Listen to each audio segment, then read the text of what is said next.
দর্শক, সাভার চামড়া শিল্প নগরী থেকে এ বিষয়ে সবশেষ জানাচ্ছেন সহকর্মী রাজীব মাহমুদ।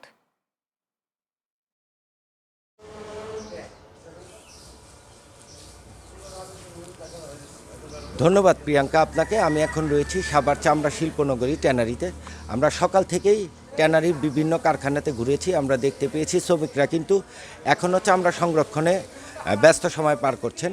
ঢাকা জেলার বাইরে থেকে কিন্তু সীমিত আকারে এখন চামড়া আসছে, সেভাবে এখনও চামড়া ঢুকছে না। আমরা একজন ট্যানারি মালিকের সাথে কথা বলবো।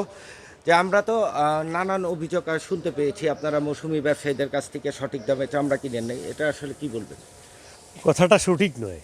মৌসুমি ব্যবসায়ীরা যখন সন্ধ্যাবেলা চামড়া নিয়ে আসে সেই সময় তো চামড়ার দাম কম যাবে, এটাই স্বাভাবিক।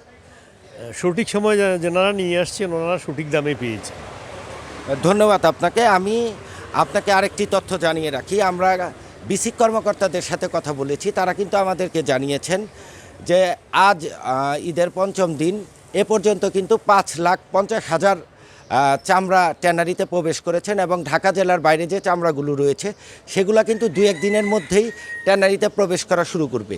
এই ছিল আমার কাছে সাভার চামড়া শিল্পনগরী থেকে সর্বশেষ। ধন্যবাদ প্রিয়াঙ্কা।